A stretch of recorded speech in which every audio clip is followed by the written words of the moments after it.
Another topic where true science is the Christian's friend relates to the origin of the universe. And by, again, true science being the Christian's friend, the more we learn from true science, the more it's consistent with the Bible. In other words, in some people's mind, they would say it's confirming the Bible, but it's certainly showing that what we know from true science about the universe is fully consistent with the Bible. And so to illustrate that, actually going to go back about well over 100 years and look at what we thought we knew about science in the early 1900s. And so this was a quote that was in the Wall Street Journal.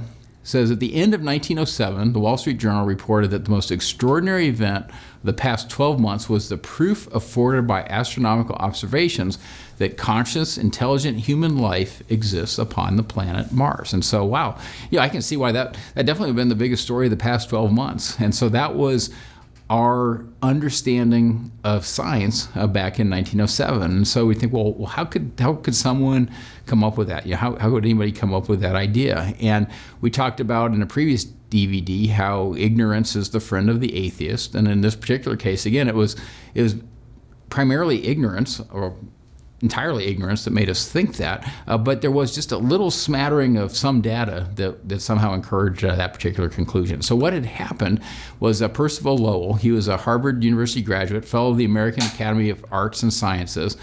He had sent a very well-equipped team of engineers and astronomers to Atacama Desert in 1907 to observe the canals on Mars. Now, if you think about this, and this happens a lot, right away you say, well, that's a little bit biased. It's not go observe Mars and see what you see. It was observe the canals on Mars, because there'd already been rumors, and especially Percival Lowell was a firm believer that there were somehow canals on Mars, and these canals are perhaps bringing water from the polar regions down towards the equator, and that was to get water to this civilization that maybe was struggling to have enough water. So he had this whole science fiction developed about Mars that many people were actually starting to mistake as science fact. The French Academy of Science and others were convinced by that time that a Martian civilization was an established fact, and they would even when they talked about looking for civilizations, they'd exclude Mars because everybody knew that there was a civilization on Mars, and so they wanted to see if there were civilizations beyond that. So again,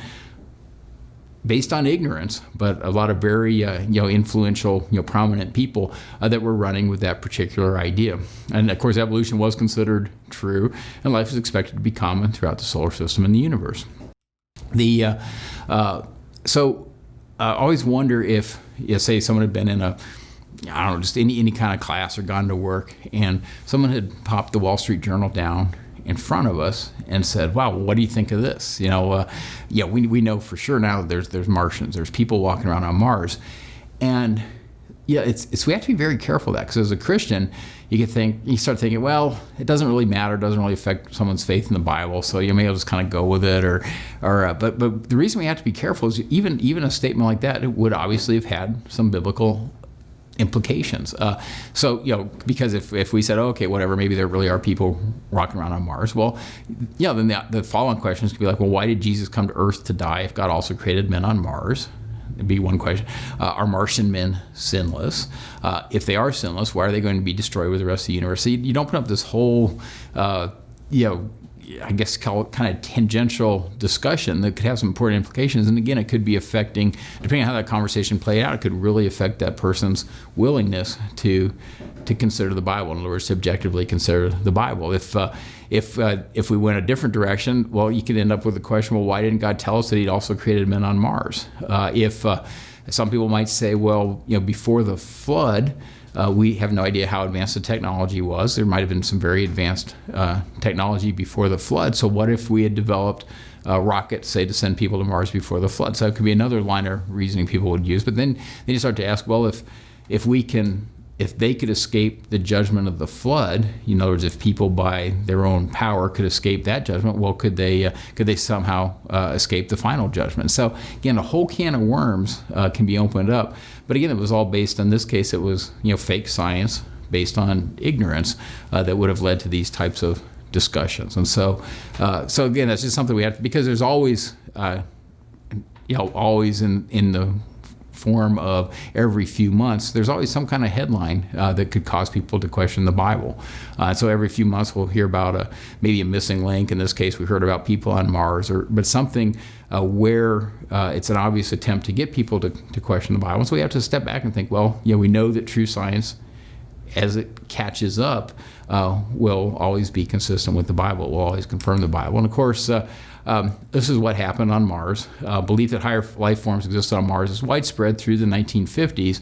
Really wasn't completely disproven until 1965. So this is 6 decades after it was popularized by Lowell and others. And of course, it was a Disney cartoon in late 1950s talking about life on Mars, and some of those cartoons, they would even say things like, the question is there, are there really intelligent life, or is it just lower life forms, like rabbits or plants, or and that was the only question. Those were the only options. It wasn't that no, there's no life at all on Mars. Well, all the indications we have at present are there is no life on Mars, and that's important to know because a lot of implications, but one of them is one of this belief that life could somehow have just made itself, this belief that maybe life just spontaneously formed on Mars.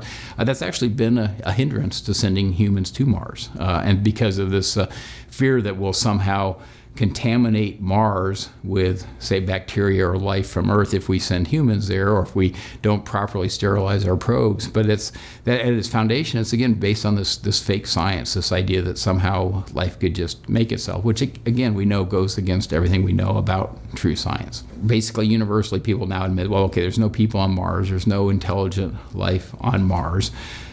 So the question is, well, what about the rest of the universe? Because this has been I'd say just a huge fascination amongst the public. If you look at a lot of the science fiction movies, you look at a lot of the most popular movies, well, they're set in space. They talk about alien civilizations. They talk about, a long time ago in a galaxy far, far away. You get all kinds of fascination with this idea that there's civilizations around the galaxy. Well, we've been listening. We've been trying everything we can for well over 50 years, looking for, signs of other life around the universe or intelligence around it. We found absolutely nothing. And that's very biblically consistent. It's certainly not unexpected biblically. And so but we found absolutely nothing. And so it's interesting. Just a few years ago, people have kind of started to admit that. This is a study. This was from Oxford University. And again, you notice it's very carefully phrased, very eloquent. The literary style is, again, very sophisticated. Says, when we take account of realistic uncertainty, replacing point estimates by probability distributions that reflect current scientific understanding, we find no reason to be highly confident that the galaxy or observable universe contains other civilizations, and thus no longer find our observations in conflict with our prior probabilities. And so it's interesting. What they're essentially saying is, hey, for decades we were saying, there's got to be life all over the universe, and we're not finding anything. And so rather than the one path that would lead is, of course, that God created life on Earth, and that's it. But so to avoid having to go that direction, a lot of times the authors of these studies, they'll try to say, well, I guess we kind of knew all along that we wouldn't expect to find life around the universe. And so that's kind of the more direct way of phrasing what this particular paragraph said. It goes on, it says, we found qualitatively similar results through 2 different methods, using the author's assessments of current scientific knowledge bearing on key parameters, and using the divergent estimates of these parameters in the astrobiology literature as a proxy for current scientific uncertainty. And so, again, very eloquently phrased, but they're basically saying they just, we're not finding any evidence, and so they're just adjusting the parameters that they used to use to say somehow that this life had to be widespread. Goes on and says, when we update this prior in light of the Fermi observation, and of course Fermi his famous quote was, where are they? Because again, even in his time, we would have expected to have found civilizations, and of course we hadn't. We find a substantial probability that we are alone in our galaxy, and perhaps even in our observable universe. Where are they? Probably extremely far away and quite possibly beyond the cosmological horizon and forever unreachable. And so again, that's that not overly well publicized, but that's the conclusion that people are coming to. Okay, not only so, since 1907, when the Wall Street Journal was saying that there's people walking around on Mars, till now, we've gone again from just whether there's life everywhere, there's intelligence everywhere, there's aliens everywhere, to people are now realizing that no, we're here. I mean, we're cradle. Now, this is very, again, consistent with the Bible. Genesis 1:26 through 27. Then God said, "Let us make man in our image, according to our likeness, and let them rule over the fish of the sea, and over the birds of the sky, and over the cattle, and over all the earth, and over every creeping thing that creeps on the earth." God created man in his own image. In the image of God, he created him. Male and female, he created them. And so we all get to choose where we put our faith. But again, as true science advances, I just want to stress that in a little over 100 years, we've gone from people running around on Mars and life's everywhere in the universe to, wow, it looks like we're alone in the universe. And so a huge shift in the right direction, a huge shift as true science has advanced, again, consistent with the Bible and confirming the Bible. And so I want to talk some about, okay, what are some of the prevailing ideas? If God didn't create the universe, well, obviously the universe had to create itself. And so I want to just spend a few minutes going through what some of the more popular ideas are now. Really started out this idea that the universe needed to be infinitely old. Well, that was just because if it was somehow infinitely old, then you could say, well, anything can happen. And that's, of course, the analogy we talked about Huxley with the monkeys and the typewriters. But we've known that the universe had a beginning for many, many decades now. And so the idea was, well, need to make the universe as old as possible to maybe somehow try to give evolution a chance of working. It does not work, no matter how old the universe is, but that was maybe one of the original ideas. So we have these very old age, long age theories about the universe, but we started seeing problems with those theories as early as the 1930s, and that was again true science. Our observations weren't matching up with what these theories would predict. Mid-1970s, evidence against these theories began to be publicized, and it was very overwhelming.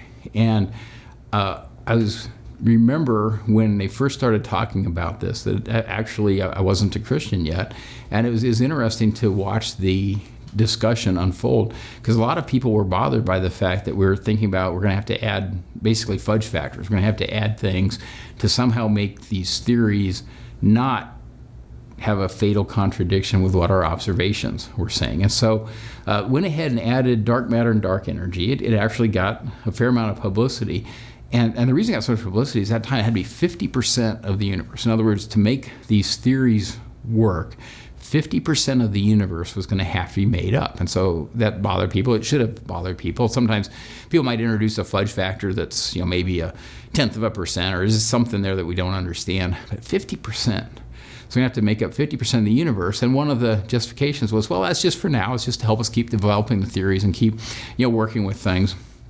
It'll go down. It's the assurance. Well, it's gone the opposite direction. Now we have to make up 96% of the universe for example, for the Big Bang to work. In other words, at the present, about 73% of the universe has to be dark energy, and 23% of the universe has to be dark matter. So again, these are things that are just completely made up. Now, it's interesting, this was a quote from Mike Griffin when he was talking about this particular issue, and he's a former NASA administrator, very, very intelligent individual. He said, very hardworking. Says, what is the value of discovering that literally 95% of the universe consists of dark energy or dark matter, terms for things that we as yet know nothing about, but they make up 95% of our universe. So it's a really interesting quote. So I read this quote, and I happened to be working late one night, and so I went ahead and emailed him, and it was probably around midnight or so, and I'm packing up, getting ready to leave the office, and literally probably by 12:30, he'd emailed me back. So again, very hardworking, very dedicated, very intelligent, and he. But we got in this email exchange, and it became clear that he was essentially putting his faith in this idea that we would find a way for the Big Bang to work. In other words, we would find a way that the universe had just made itself. And of course, I tried to make it clear that I'd put my faith in God. So it was a very cordial conversation. I guess the one takeaway from that for me was, we shouldn't, don't be afraid to talk to people that don't believe in God, or don't be afraid to talk to people that are looking for alternative explanations, because it can be, again, it's important that we at least let them know the truth and encourage them to objectively consider the Bible.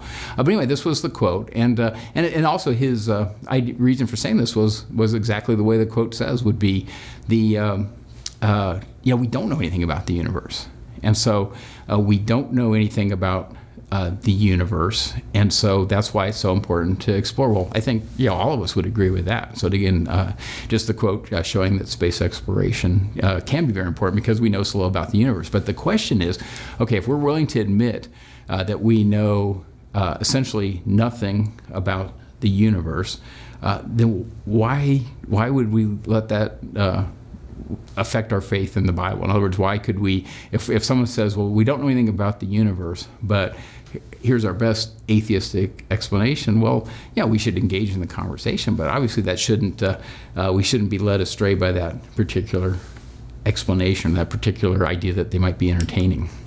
And so current knowledge of the universe, again, is extremely limited.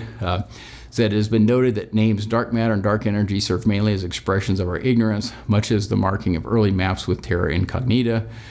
Current evidence favors models in which the primary component of dark matter is new elementary particles, collectively called non-baryonic dark matter. Dark energy, considered even stranger, the only thing we know about dark energy is its name. And so that's kind of interesting. Again, they're just talking about, we don't know what this is.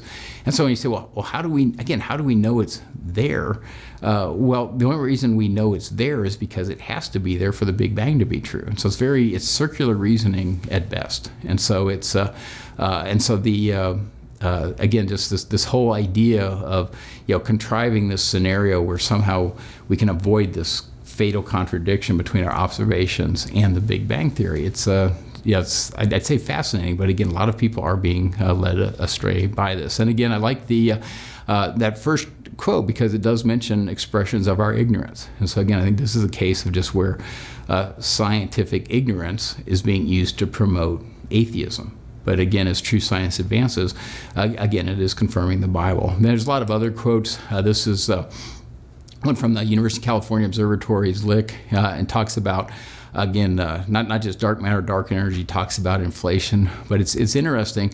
Throughout that quote, it talks about how we even need clumps of dark matter now to explain star formation. And of course, the Bible talks about God making the stars, but even talks about just all the different ways that we're trying to invoke this dark matter and this dark energy to keep from having these contradictions between the theory and what we actually observe. And so, where we're at right now is dark matter and dark energy can be distributed throughout the universe in any fashion desired.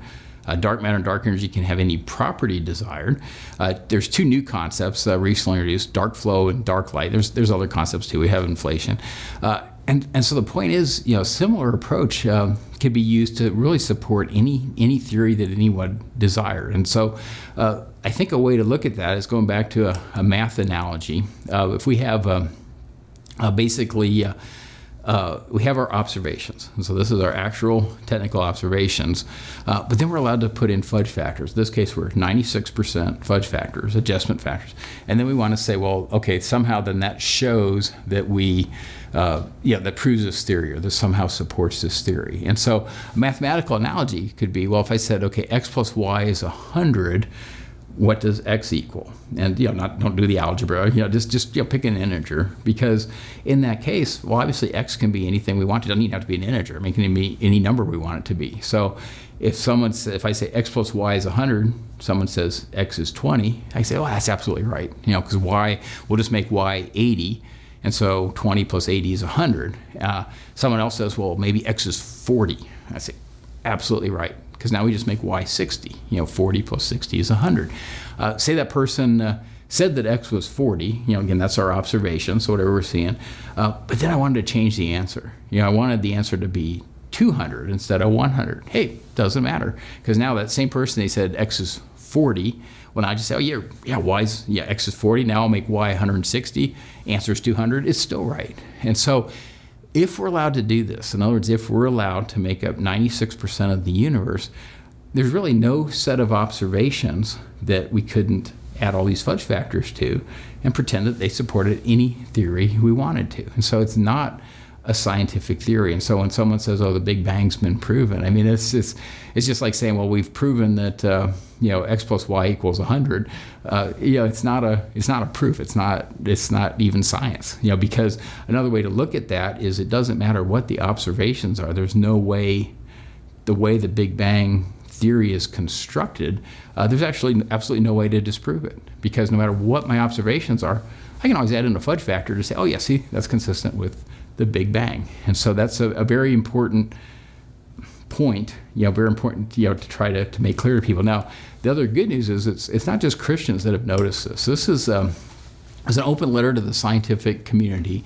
It was actually published in New Scientist, May 22nd of 2004. And so these were several hundred, a lot of them were astronomers, national lab employees, university professors, and no indication that any of them were Christians. I imagine some of them were Christians, but they were just talking about the Big Bang theory. And so what I mean by that is some of them may have been saying, "Hey, we need to look to the Bible, to see what the Bible says about the origin of the universe." But I think the majority of them, just from reading the letters and some of the names, they probably had their own theory that they wanted to somehow be able to pursue kind of their own, I guess you say, atheistic theory. Here's a quote. It says, "The Big Bang today relies on a growing number of hypothetical entities, things that we have never observed. Inflation, dark matter, and dark energy are the most prominent examples. Without them, there would be a fatal contradiction between the observations made by astronomers and the predictions of the Big Bang theory. In no other field of physics would this continual recourse to new hypothetical objects be accepted as a way of bridging the gap between theory and observation. It would, at the least, raise serious questions about the validity of the underlying theory." Okay, so it goes on, and again here it talked about inflation, dark matter, dark energy. Goes on and says, "What is more, the Big Bang theory can boast of no quantitative predictions that have subsequently been validated by observation. The successes claimed by the theory supporters consist of its ability to retrospectively fit observations with a steadily increasing array of adjustable parameters." And so, again, that's talking about this idea, well, had this observation, it didn't predict it. It doesn't fit. So we're going to add some dark matter, some dark energy, maybe adjust inflation a little bit, maybe do, just all of these different fudge factors that can be put in. And then this last quote, you have to think about it. This is very powerful. It says, "Just as the old Earth-centered cosmology of Ptolemy needed layer upon layer of epicycles." And so what that means is Ptolemy had developed this idea that everything revolved around the Earth. And as we started, true science advanced, we started to get information in. Well, we started to figure, "Oh, that's not right. It doesn't work." And so, but the supporters of Ptolemy's theory, what they would do is, rather than just giving up on it and saying, "Okay, we've got to go to something better," they started adding what they called epicycles. And so they'd add these essentially fudge factors, very analogous to dark matter, dark energy, inflation, et cetera, et cetera.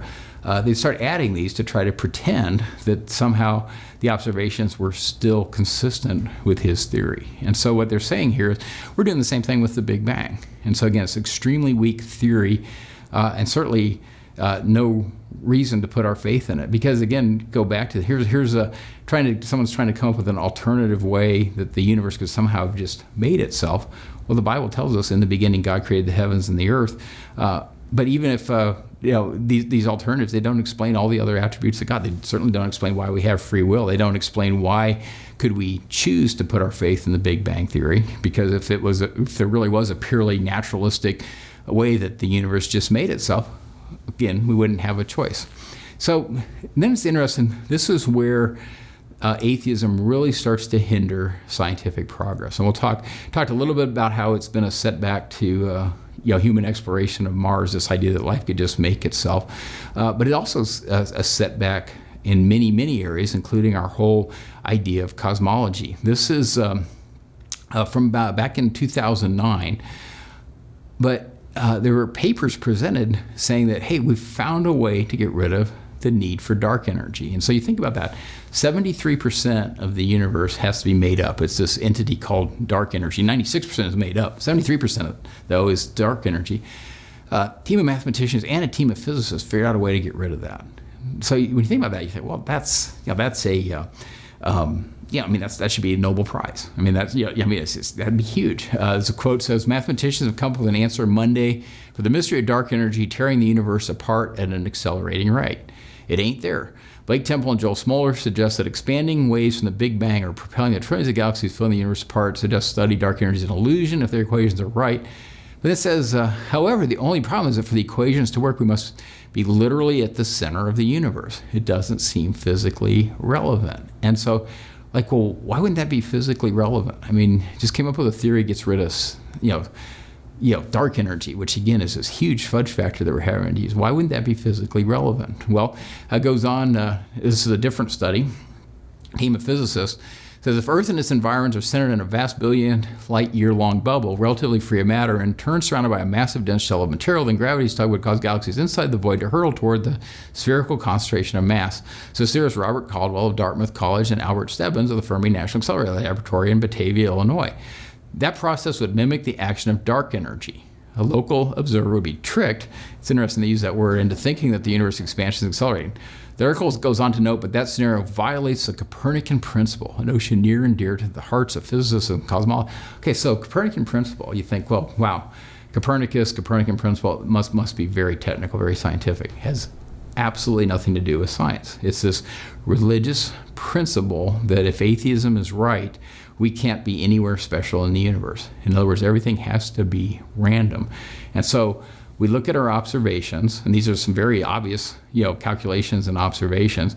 And if it requires us to be in a special location, they are rejected because of this religious, basically the religion of atheism, saying that everything has to be random. So it's a huge setback to our cosmology, because if we did go ahead and say, okay, based on all of our observations, based on, hey, we can get rid of this whole need for dark energy, we're at the center of the universe, that is a huge step forward for that's our understanding of the universe. But the problem is, of course, that would be, that would sound way too special. But we can't be anywhere special. But boy, center, that's way too special. And of course, the Bible doesn't say that God put us at the center of the universe, but he certainly could have. It doesn't say we didn't. And to me, as Christian, it's not unreasonable to think, well, if he had to put us someplace, that's a pretty logic, it's not a illogical place for God to have put us. And so, but it's just interesting. It's this adherence to atheism really holds us back in a lot of different areas. And so true science is the Christian's friend.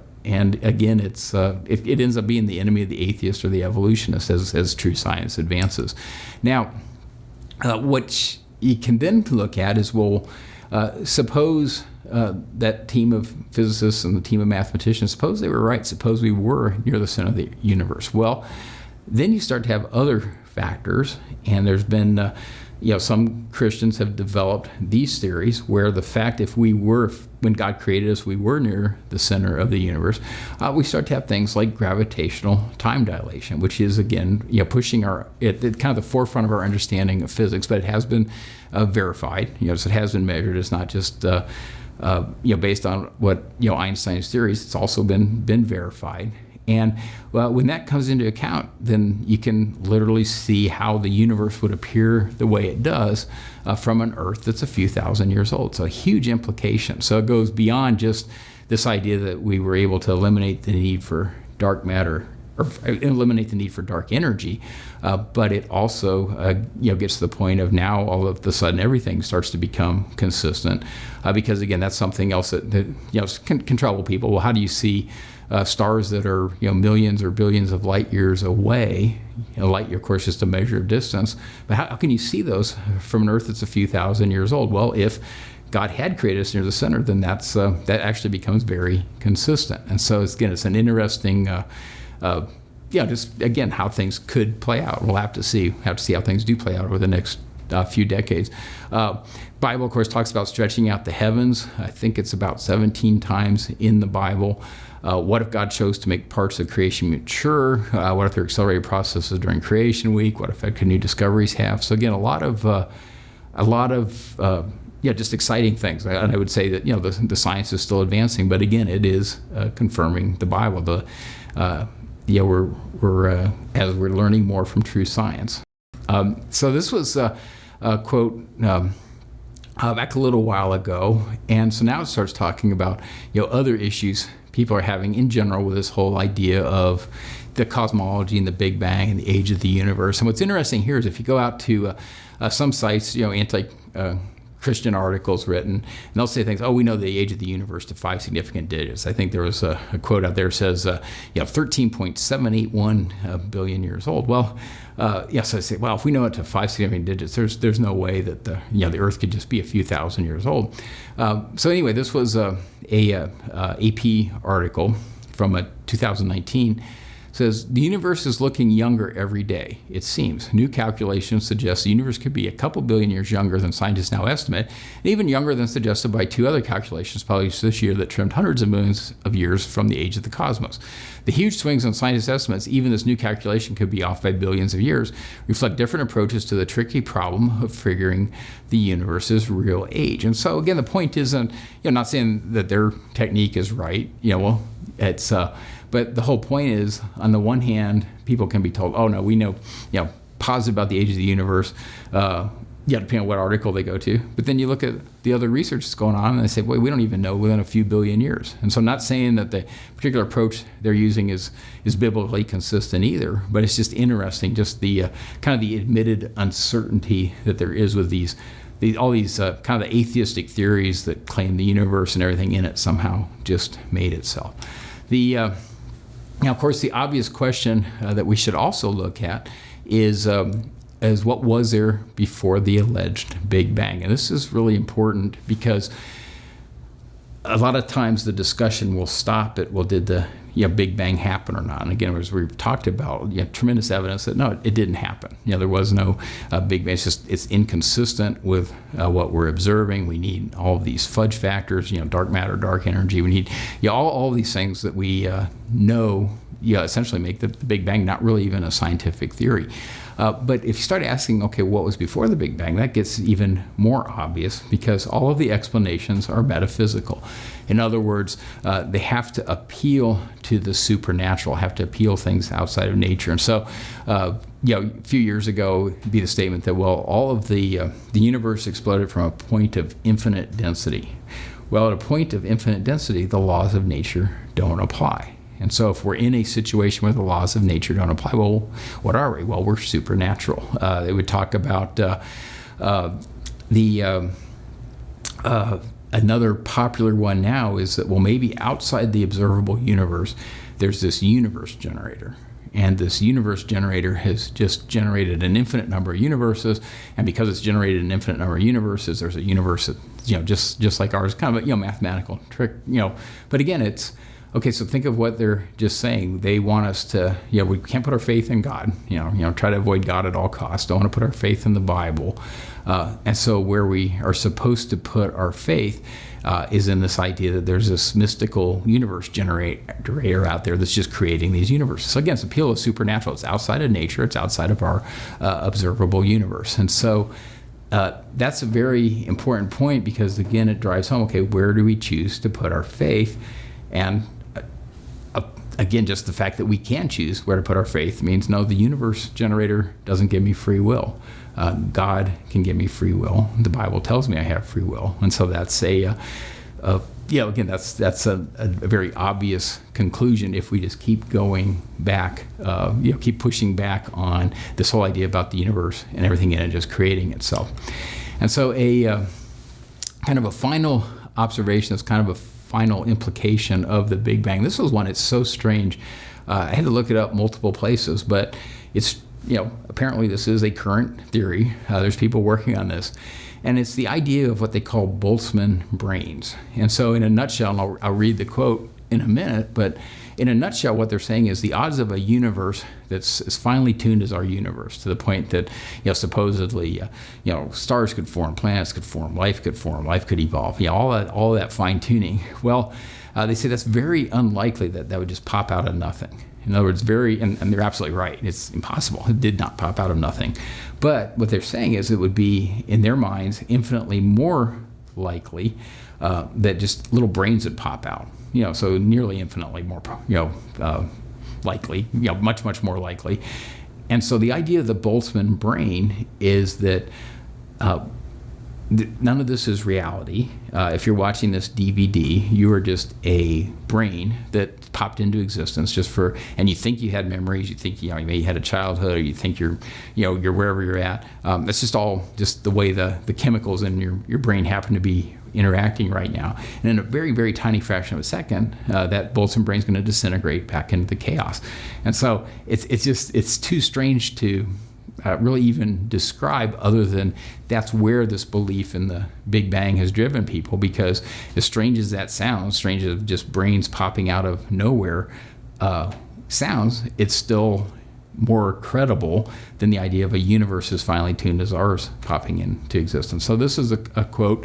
It says, if our current level of organization, having many self-aware entities, is a result of random fluctuation, and that's an if. It's not the result of a random fluctuation, but they're being consistent, self-consistent.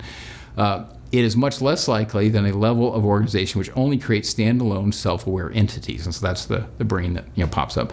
So for every universe with the level of organization we see, there should be an enormous number of lone Boltzmann brains floating around in unorganized environments.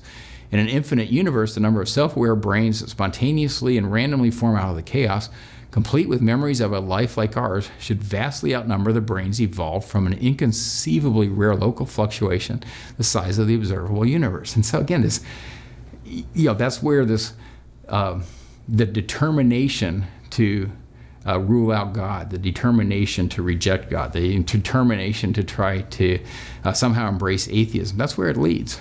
And so again, but again, true science is advancing. When ignorance goes away and true science advances, then that will be confirmed. The Bible will be consistent with the Bible. But again, just almost the desperation in an attempt to pretend that, well, maybe the universe and everything in it somehow did make itself. But then if it did, it's much more likely that these little brains are just popping up. So very strange. It's called Boltzmann brains. So I want to finish. Again, true science is the Christian's friend. Genesis 1:1, in the beginning, God created the heavens and the earth. Psalm 19:1, the heavens declare the glory of God, and the firmament shows his handiwork. And so, again, God has made his presence very obvious through his creation, but we all get to choose where we put our faith.